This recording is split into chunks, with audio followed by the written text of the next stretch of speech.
Now, the second ingredient is an ingredient that you're familiar with. Và một cái thành phần hoạt tính thứ hai mà tôi muốn chia sẻ với các bạn. The patented name is called BioKirk. Đó chính là BioKirk. But this is an all-natural turmeric. Hay nói cách khác đó là một cái loại nghệ tự nhiên của chúng ta. Now, this is not your average turmeric that is found on the market today. Và cái loại nghệ này có thể không phải là dễ kiếm trên thị trường. This turmeric is 200% more bioavailable than any other turmeric on the market today. Mà là một cái thành phần được cấp bằng sáng chế với 200% cái dưỡng chất sinh học ở trong đó. What that means, standard turmeric only gets into the body a little amount. Và một cái loại nghệ tự nhiên thì có thể dung nạp vào cơ thể một cái lượng nhỏ những cái chất dinh dưỡng của nó. Our BioKirk gets into the body 200% better than any other turmeric. Nhưng mà với BioKirk thì có thể đưa vào cơ thể của chúng ta tới 200%. And once it's in the body, it decreases stiffness in joints and muscles and soothes area of discomfort. Và khi nó đưa vào cơ thể với cái hàm lượng lớn như thế thì nó có thể hỗ trợ cho các xương khớp của chúng ta được linh hoạt hơn, những cái chứng khô và cứng sẽ bị giảm đi. How many of you have tried Forever Move? Có bao nhiêu người trong các bạn đã thử Forever Move ạ?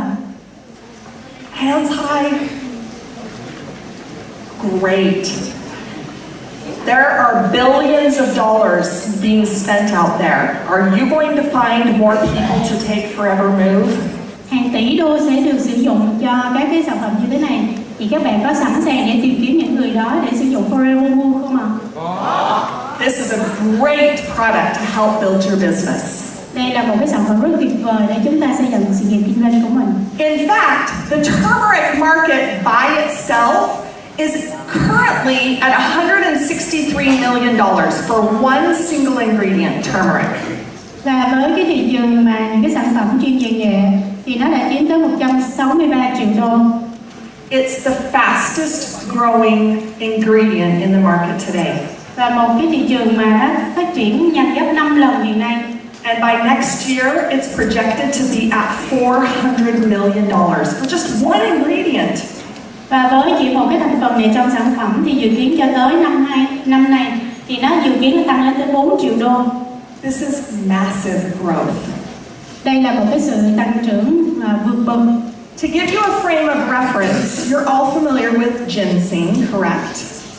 Tôi tin là nhiều người trong các bạn đã quen với cái ginseng rồi đúng không?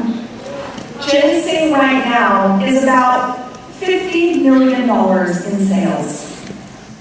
Và với nhân xanh thì chỉ có 50% thôi, 50% chiếm được cái tỷ trọng doanh thu đó.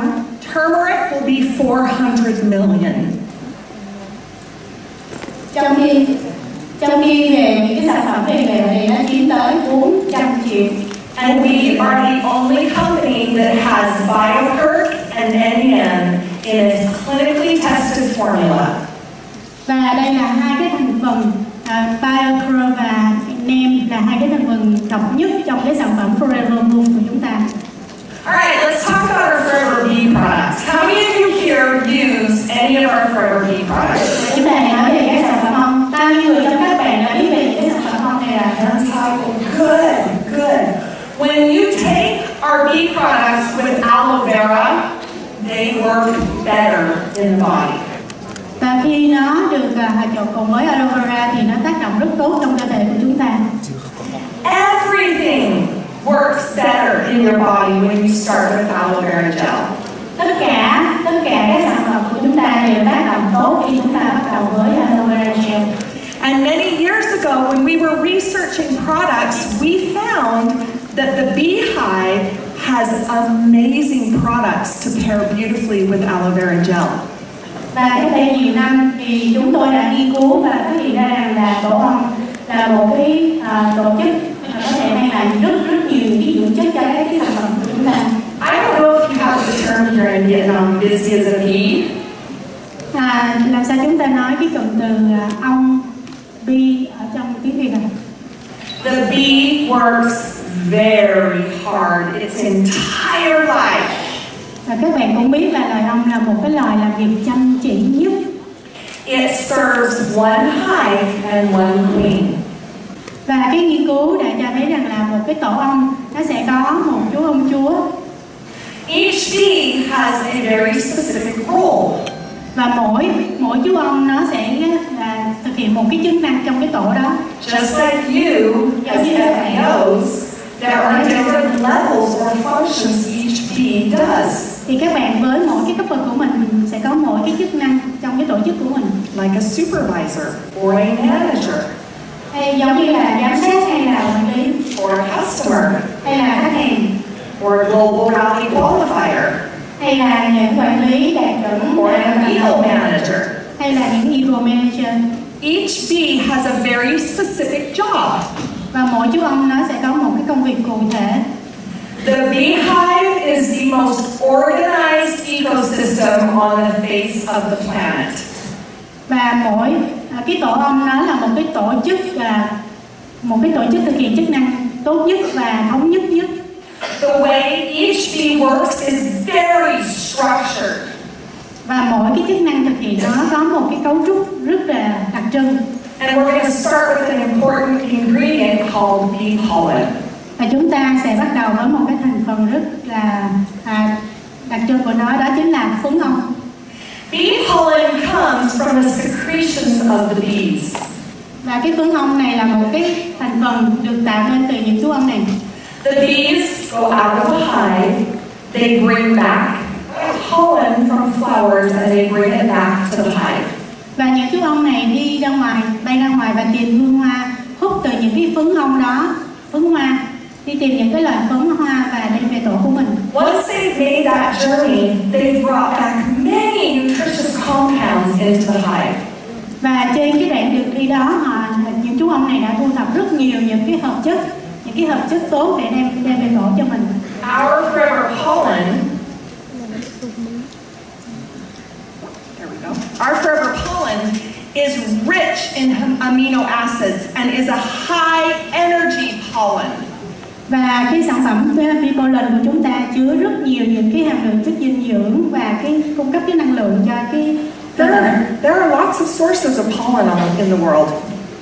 Và là một cái sản phẩm tốt nhất hiện nay trên thế giới của chúng ta, rất giàu các cái axit amin. This pollen is extremely high energy and is an active pollen. Và cái sản phẩm này là một cái sản phẩm cung cấp những cái loại sản phẩm phấn ong tốt nhất hiện nay trên thế giới.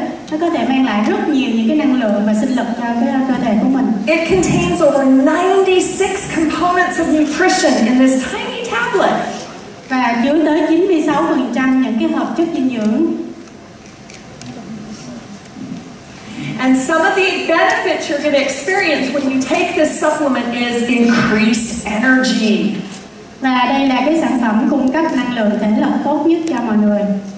When I travel, my suitcase is heavy. Và khi tôi di chuyển đi công tác thì các cái giỏ sách của tôi rất là nặng.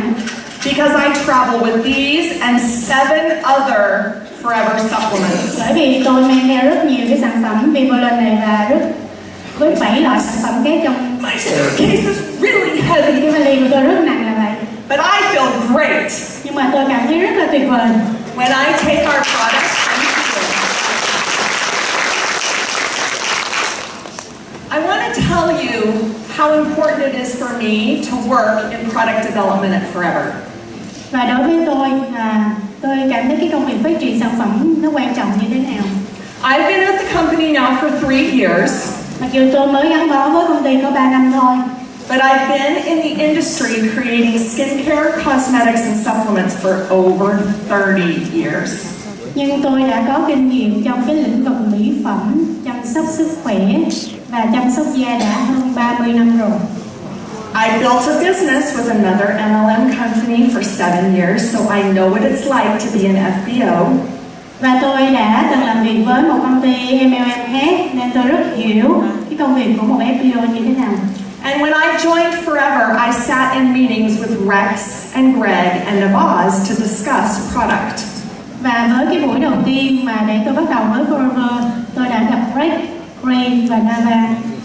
There was one meeting where we were reviewing tests for a product, some clinical tests to come back on one of our products. Và chúng tôi đã nói về cái việc phát triển sản phẩm và việc nghiên cứu để làm sao đưa ra những cái công thức sản phẩm mới. One of the tests was just slightly high in the results. Và những cái nghiên cứu, đặc biệt là phải thực hiện những cái nghiên cứu lâm sàng, những cái nghiên cứu đó làm sao phải đưa ra cái kết quả cao nhất. Now, it being high was not going to hurt you. You would never know about it. Và với những cái việc đó, những cái việc làm đó thì chắc chắn là các bạn sẽ không biết. It wasn't a big cause for concern. Và đó không phải là cái sự quan tâm lớn nhất. And companies that I've worked for in the past have passed products with much higher test results. Và với cái công ty mà tôi đã từng làm trước đây thì những cái cuộc thử nghiệm đã đưa ra những cái kết quả cao. But Rex and Greg said this number is not normal. It's high. Nhưng mà Rex và Greg yêu cầu với tôi là những cái cuộc thử nghiệm này phải đưa ra cái kết quả phải cao hơn. They said, we don't care if it's okay still if it's high. We don't care, it's not normal. Và tôi mặc dù là họ đã đồng ý là cái này là những cái thử nghiệm mà tôi đã làm thì nó là cao, nhưng mà chúng tôi muốn nó đặc biệt hơn chứ không phải thông thường như thế. And Greg looked at me and he said, we will not compromise on quality and safety. Và chúng tôi sẽ không bằng lòng với, chúng tôi phải luôn luôn hứa hẹn phải đưa ra nhiều cái sự an toàn hơn và chất lượng hơn cho khách hàng của mình. He said, spend the money, send the product back for testing and get that number to 0. Và khi mà Rex đã bàn với chúng tôi và yêu cầu là phải thực hiện, mặc dù là phải tốn kém để làm sao đưa ra những cái thử nghiệm tốt nhất và đưa những cái kỷ niệm làm sao mà có những cái tác hại đó về con số 0. Rex and Greg know you by name. Và Greg hiểu các bạn và biết các bạn từng tên một. I sit in meetings where Greg and Nabaz and Rex will call out our FBOs by name. Và khi tôi ngồi họp với Greg và Nava thì họ đã gọi tên từng người trong các bạn. Think about that. We are in 160 countries. Và chúng ta hãy tưởng tượng xem 160 quốc gia. We've been in business for 40 years. Và làm cái công việc kinh doanh này hơn 40 năm. We've seen a lot of FBOs come and go. Và chúng ta đã chứng kiến được nhiều FBO đến và đi. And yet Rex knows who you are today. Nhưng mà Rex vẫn nhớ tên từng người. That makes me very proud to work with a company who cares about its FBOs. Và chúng ta thật tự hào khi làm việc với một công ty mà họ luôn quan tâm tới từng người trong chúng ta. I have seen many decisions made for the safety of the FBO, not for the benefit of the business. Và tôi đã chứng kiến họ đưa ra rất nhiều những cái quyết định chỉ vì FBO, lợi ích của FBO chứ không phải vì lợi ích của công ty. Now, sometimes raw ingredient suppliers will approach us and want us to buy their ingredients. Và rất nhiều những cái nhà cung cấp đã mang lại những cái thành phần để cung cấp cho công ty. And we listen and we see the benefits of their ingredient. Và chúng tôi đã lắng nghe và chúng tôi đã chứng kiến được những cái lợi ích từ những cái thành phần đó. And then we say to them, you must produce all of this quality documentation, you must pass all of these quality tests, and then we will consider doing business with you. Và chúng tôi đã yêu cầu họ phải cung cấp những cái hồ sơ chứng từ này và phải trải qua những cái cuộc thử nghiệm nếu mà họ đạt được những cái điều kiện đó. I have sat in a business meeting where an ingredient supplier said, we can't do business with you. Và tôi đã chứng kiến và được ngồi trong những cái buổi họp đó và nhiều nhà cung cấp đã phải nói thốt lên rằng là tôi không thể nào làm việc với các bạn. They say, the industry standard is here. We're used to testing at this level, medium level. Và họ nói là cái thị trường hiện nay cái tiêu chuẩn nó ở mức này. Forever Living, their quality standards are up here. We don't want to be up here. Và Forever thì lại muốn cái tiêu chuẩn nó nằm ở trên này, thì tôi lại không muốn nó lên cái mức chuẩn này. I am proud to be a part of a company who maintains quality standards up here. Và tôi rất tự hào khi là một cái thành viên của một công ty là luôn luôn đòi hỏi cái tiêu chuẩn cao như thế này. Because that means that we're producing safe, effective quality products for you to promote. Bởi vì công ty luôn luôn mong muốn có một cái yêu cầu, đó là tạo ra những cái sản phẩm an toàn và chất lượng nhất cho các bạn. And when we were sourcing our when we were sourcing our bee pollen, these exact discussions came up. Và cũng như thế, khi chúng tôi bàn về những cái việc lấy cái tổ ong, cái thành phần ong này để đưa vào sản phẩm, We listed all the documentation and the ingredient supplier said, okay. và khi tôi nhận được nhiều cái tài liệu hồ sơ và cũng như nhiều nhà cung cấp đã nói rằng là cái sản phẩm này, cái thành phần này ok. I get to work with research and development scientists and doctors and chemists. Và tôi đã có cơ hội được làm việc với nhiều tiến sĩ, nhiều nhà nghiên cứu và nhà khoa học. We have a supplement R&D team and a personal care R&D team. Research and development team, we have supplements R&D, research and development, and personal care, research and development. Và chúng tôi có hai nhóm, một nhóm nghiên cứu về cái sản phẩm chăm sóc sức khỏe và một nhóm về chăm sóc cá nhân. And when we were looking at our bee pollen, both R&D teams were involved. Và khi chúng tôi nói về cái bee pollen thì cả hai nhóm đều quan tâm và tham gia vào cái đề tài này. Our bee pollen can actually help with weight management. Bởi vì bee pollen nó có thể giúp cho mọi người kiểm soát được cái trọng lượng của mình. How it works is the more energy you have, the more you're willing to move.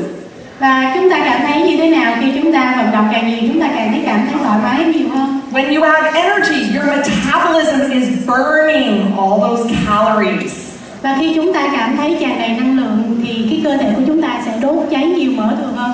You have increased strength to get through the entire day. Và chúng ta đã nói về cái sản phẩm này nguyên cả một ngày. This helps to support against allergies. Và nó giúp cho chúng ta kháng viêm. And it's also known to help with male and female functions in the body. Và nó còn giúp cho các cái cơ quan trong cơ thể nam và nữ của chúng ta.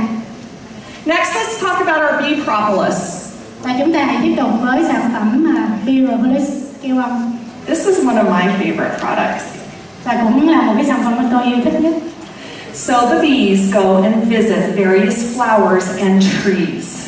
Và những chú ong đi ra ngoài và đến với những cái cây, những cái cây cỏ ở bên ngoài. They come back to the hive and then they spit it out.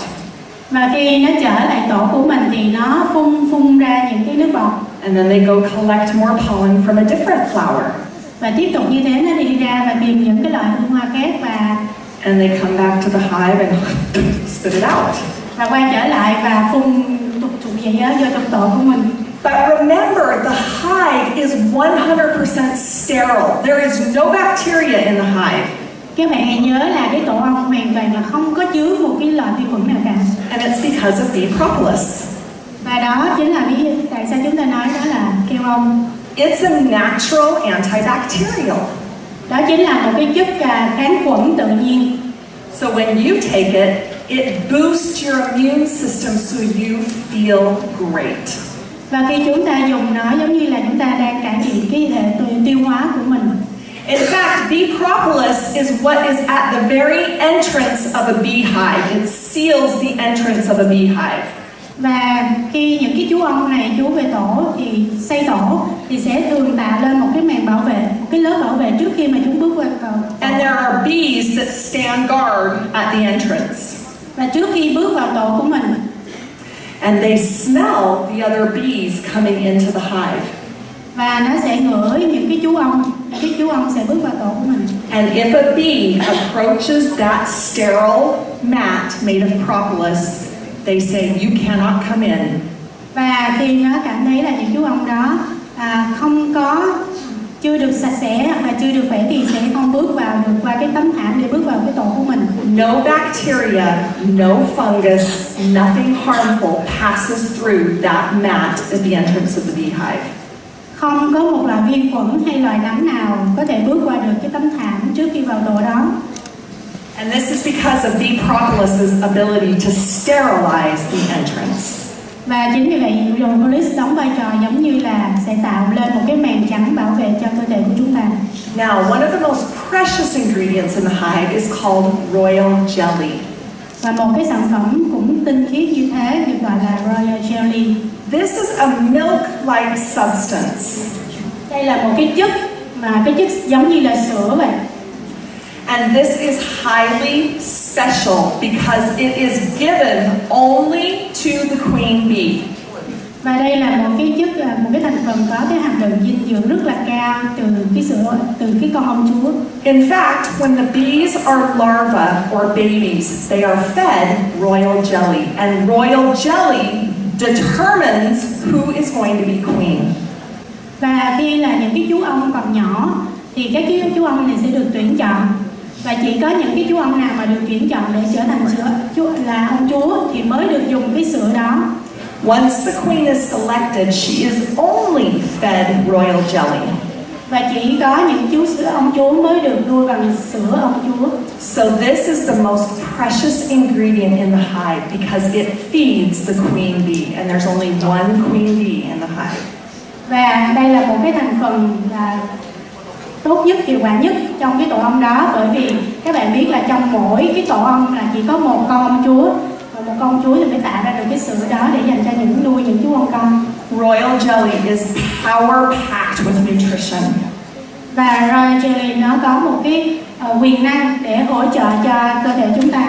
And many believe that it has anti-aging benefits because it keeps the queen so strong and alive for so long. Và nó có một cái tác dụng là giúp cho chúng ta chống lão hóa, bởi vì cái sữa ông chúa đó nó sẽ tác động mạnh mẽ trong cơ thể của chúng ta, giúp cho chúng ta trẻ hóa đi. Now, can you just take bee pollen and be okay? Or just take bee propolis and get benefits? Or take royal jelly and get benefits? Can you just take one? Và khi chúng ta dùng Royal Jelly hay là sữa ông chúa hay là propolis thì chúng ta đã cảm nhận được nó tốt rồi, đúng không ạ? Vậy thì các bạn có dừng lại ở đó không? Absolutely, yes you can. Các bạn có thể dùng từng cái không? But when you take all three, Nhưng mà tất nhiên là chúng ta có thể dùng từng cái, nhưng mà nếu chúng ta dùng hết cả ba, your body comes alive. thì cơ thể của chúng ta sẽ như là sống dậy vậy. I've experienced a vitality taking these things. Khi tôi dùng cả ba cái sản phẩm này thì như cơ thể của chúng tôi là như thật là sống động. Rounding out the bee category, we have our forever bee honey. Và khi chúng ta đã trải nghiệm được những sản phẩm này thì chúng ta sẽ đến với mật ong. Did you know that the collection of honey from beehives is the oldest craft known to man? Và các bạn có biết là cái công việc mà thu thập mật từ cái tổ ong này là một cái công việc mà cổ xưa nhất của loài người chúng ta. Honey contains elements of the entire beehive. Và đây là một cái nơi mà thu thập tất cả những cái yếu tố của cái tổ ong đó. So once again, the bee visits a flower and takes the nectar back to the hive. Và một lần nữa thì các chú ong đó đi ra ngoài tìm đến những loại hương hoa và có thể đem về những cái dưỡng chất. The pollen and the nectar are separated by the bees. Lúc này phấn ong và keo ong, phấn ong và mật ong sẽ được trộn lẫn với nhau. And the bee spits into the hive and goes back out to another flower. Và nước bọt của con ong trộn với phấn hoa, rồi xong đấy ong nó trộn lại xong rồi nó phun vô trong cái tổ của mình, rồi tiếp tục như thế đi ra ngoài tìm kiếm hương hoa. And this process of visiting flowers and bringing it back to the hive and regurgitating can happen up to 100 times. Và cái quy trình này cứ lặp đi lặp lại như thế tới hàng trăm lần. But keep in mind, this is nectar and pollen from nature, from the flowers. Và chúng ta hãy nhớ là mật và cái phấn từ trong các cái loại hoa đó. And the bee is pure and sterile. Và cái loại ong này sẽ được tuyển chọn những cái loại mà tinh khiết nhất. So the forever bee honey is natural and highly nutritious because it contains all of these visits to the flowers by the bees. Và Forever Bee Honey của chúng ta đã chứa rất nhiều những cái tinh túy của các cái loại hương hoa đó được hòa lẫn với cái mật ong. This is a product that I give my children on a tablespoon and they take every single day. Và nó tự nhiên tới nỗi mà con của tôi có thể mỗi ngày uống một muỗng của nó. This is a product that I squeeze over yogurt and oatmeal and in my aloe blossom tea. Và cái sản phẩm này mà tôi có thể làm cho bất cứ cái món ăn nào mà tôi thích, từ da ua cho tới bánh trái, mà cái nào tôi thích là tôi bỏ vô tôi ăn. Use honey instead of sugar. Và đây là một cái chất ngọt rất là tự nhiên. This is a natural sweetener and it is better for you than sugar. Và rất là tự nhiên, cho nên chúng ta có thể dùng để thay thế luôn cả các cái loại đường bình thường. Now, we took the benefits of the propolis and we put it in a topical lotion. Và với cái dưỡng chất tuyệt vời của cái loại keo này, cho nên chúng tôi đã quyết định đưa vào cái sản phẩm chăm sóc da. If you remember, I told you my teams of R&D for supplements and personal care got together and to understand the way propolis works. Và giống như hồi nãy tôi có nói, đó là hai cái nhóm nghiên cứu phát triển sản phẩm. Thì khi nghiên cứu về cái sản phẩm và cái loại keo này để đưa vào cái sản phẩm này, thì họ đã quan tâm để xem thì nó tác động như thế nào. One thing we learned was that propolis will break down if it's introduced to water.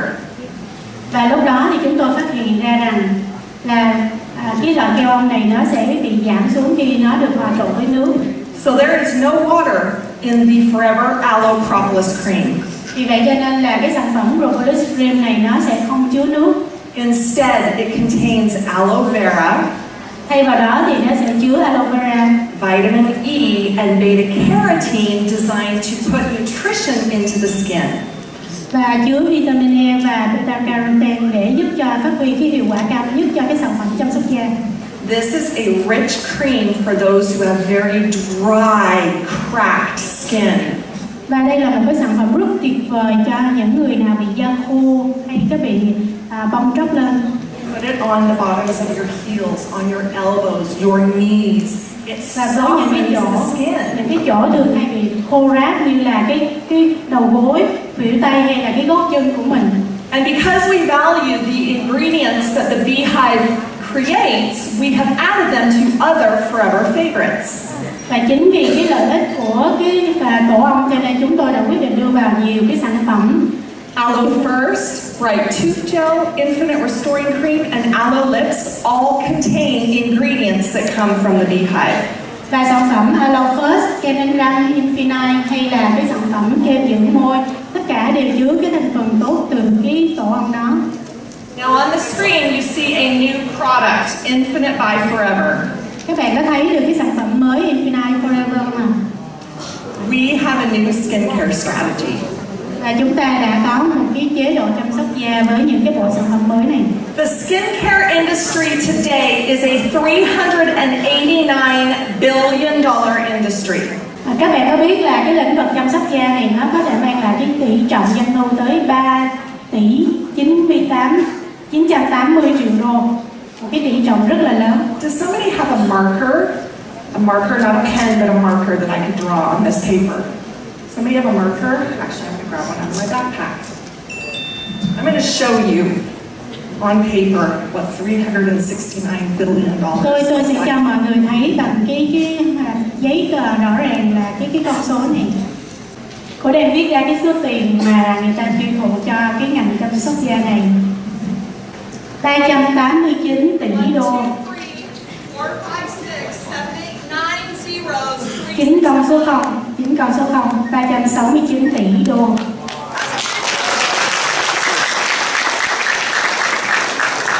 Đó là một con số rất là lớn đúng không ạ? People all over the world are putting face creams on their faces. Và hầu như mọi người trên thế giới đều có cái nhu cầu sử dụng sản phẩm trên cho cái gương mặt của mình. Why not Forever Living Product face creams? Vậy thì tại sao không phải là sản phẩm Forever Living Plus của chúng ta? You have powerful products. Chúng ta đang có những cái sản phẩm rất là quyền năng. You have a market of people who are using creams from many companies. Và chúng ta đang có một cái thị trường khách hàng sử dụng sản phẩm rất là nhiều. Introduce them to Forever. Vậy thì tại sao chúng ta sẽ không giới thiệu sản phẩm Forever với họ? These are the new skincare products that will soon be launching in Vietnam. Và đây là những cái sản phẩm sẽ sớm về đến với Việt Nam. Do you like them? Các bạn có thích không ạ? They're beautiful. In fact, the beauty industry, which is the most scrutinizing industry, has recognized us as being best in class. Và cái lĩnh vực làm đẹp này là một cái lĩnh vực đã mang lại cho chúng tôi một cái niềm tự hào. Đó chính là mang lại cho chúng tôi một cái giải thưởng. We are winning awards. Và chúng tôi đã có một cái phần thưởng cho cái sản phẩm Infinite này. You as FBOs can promote products that have won global beauty awards. Và chúng ta là một FBO, chúng ta có thể tự hào giới thiệu bởi vì chúng ta đã đạt được cái giải thưởng của cái Pure Beauty Award này. I was in London when they announced we won for smoothing exfoliator. Và tôi đã đến London và giới thiệu một cái sản phẩm của chúng ta, đó là cái sản phẩm. In a big room, seated at tables, was Oriflame, and New Skin, and Amway, and Lancome, and La Mer, and Laneige. All those brands were in the same room. Và tôi đã đến đó và ngồi cùng với những cái thương hiệu nổi tiếng như là New Skin, Lancome hay là Laneige. Tất cả chúng tôi đều ngồi trong cái bàn đó.